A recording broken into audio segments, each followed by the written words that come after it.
Halo semuanya, perkenalkan nama saya Deborah Bungaria Sijabat dengan NIM C1B025187 dari Prodi Manajemen. Pernahkah kalian mendengar berita tentang inflasi naik, harga BBM dinaikkan, atau pengangguran meningkat? Nah, semua itu adalah bagian dari ekonomi makro. Di video kali ini kita akan membahas tuntas tentang ekonomi makro, mulai dari pengertiannya, perbedaan dengan ekonomi mikro, sampai contoh-contoh yang mudah dipahami dalam kehidupan sehari-hari. Jadi simak sampai akhir ya. Oke, kita masuk ke pembahasan yang pertama. Apa sih ekonomi makro itu? Ekonomi makro adalah cabang ilmu ekonomi yang mempelajari perilaku perekonomian secara keseluruhan dalam skala yang luas. Jadi, kalau ekonomi mikro fokus pada individu atau perusahaan tertentu, ekonomi makro melihat gambaran besar, yaitu perekonomian suatu negara atau bahkan dunia. Ekonomi makro ini penting banget loh. Kenapa?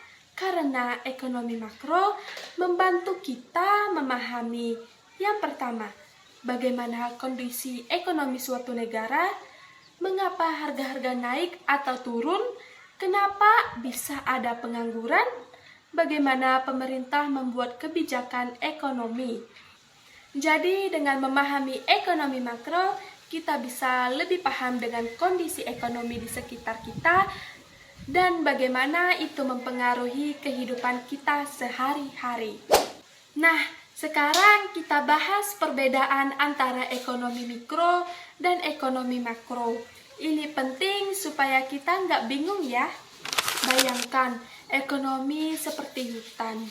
Ekonomi mikro itu seperti mempelajari satu pohon, bagaimana pohon itu tumbuh, berapa daun yang ada, dan bagaimana akarnya menyerap air. Ekonomi makro itu seperti mempelajari seluruh hutan, berapa luas hutannya, bagaimana ekosistemnya secara keseluruhan, dan bagaimana cuaca mempengaruhi seluruh hutan. Jadi mikro itu detail kecil dan makro gambaran besar. Sekarang mari kita bahas indikator-indikator penting dalam ekonomi makro. Ini adalah ukuran-ukuran yang digunakan untuk melihat kondisi ekonomi suatu negara. Yang pertama, PDB atau Produk Domestik Bruto. Ini adalah total nilai semua barang dan jasa yang diproduksi dalam suatu negara dalam satu tahun. Semakin tinggi PDB, artinya ekonomi negara tersebut semakin produktif. Kedua, inflasi. Ini adalah kenaikan harga-harga secara umum dan terus-menerus. Kalau inflasi tinggi, daya beli kita menurun karena uang kita nggak cukup untuk beli barang yang sama seperti sebelumnya. Ketiga, tingkat pengangguran ini menunjukkan persentase angkatan kerja yang tidak memiliki pekerjaan. Tingkat pengangguran yang tinggi menandakan masalah perekonomian. Nah, sekarang kita masuk ke bagian yang paling seru atau contoh nyata supaya kita makin paham perbedaan ekonomi mikro dan makro. Contoh yang pertama yaitu warung makan dalam ekonomi mikro. Ibu Sari punya warung nasi goreng. Dia melihat harga bawang merah naik dari 30.000 menjadi 50.000 per kilo. Ibu Sari memutuskan untuk menaikkan harga nasi gorengnya dari 15.000 menjadi 17.000 supaya tetap untung. Ini keputusan ekonomi mikro atau fokus pada suatu usaha. Kita masuk ke contoh ekonomi makro.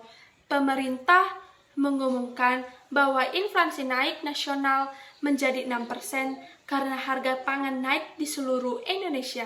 Untuk mengendalikan inflasi, Bank Indonesia menaikkan suku bunga acuan. Kebijakan ini mempengaruhi semua warung, toko, dan bisnis di Indonesia. Ini ekonomi makro.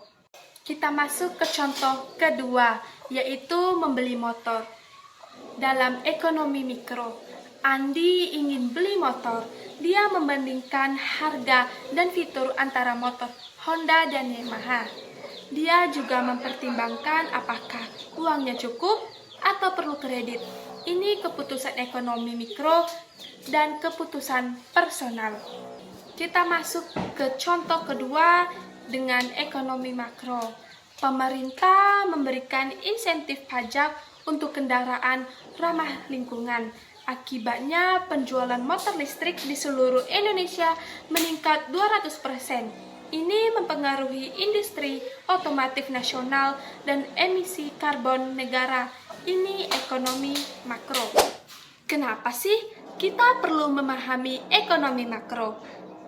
Pertama, membantu kita memahami berita ekonomi. Kalau mendengar berita inflasi naik atau pengangguran meningkat, kita jadi tahu bahwa artinya dan bagaimana dampaknya ke kehidupan kita. Kedua, membantu kita membuat keputusan finansial yang lebih baik. Misalnya, kalau kita tahu suku bunga akan naik, kita akan memutuskan untuk menabung lebih banyak atau menunda kredit. Ketiga, membantu kita sebagai warga negara yang cerdas. Kita bisa memahami kebijakan pemerintah dan dampaknya sehingga kita bisa memberikan pendapat yang lebih informed. Keempat, penting untuk perencanaan masa depan. Dengan memahami tren ekonomi makro, kita bisa mempersiapkan diri untuk kondisi ekonomi yang akan datang. Oke, jadi itulah penjelasan lengkap tentang ekonomi makro. Mari kita rekap poin-poin pentingnya. Yang pertama, ekonomi makro mempelajari perekonomian dalam skala besar. Kedua, perbedaan dengan ekonomi mikro yang fokus pada skala kecil. Ketiga, ada banyak indikator penting seperti PDB, inflasi, dan pengangguran. Keempat, ekonomi makro mempengaruhi kehidupan kita sehari-hari. Semoga video ini bermanfaat dan membantu kita memahami ekonomi makro dengan lebih baik. Kalau ada pertanyaan, tulis di kolom komentar ya. Sampai jumpa di video berikutnya. Terima kasih sudah menonton.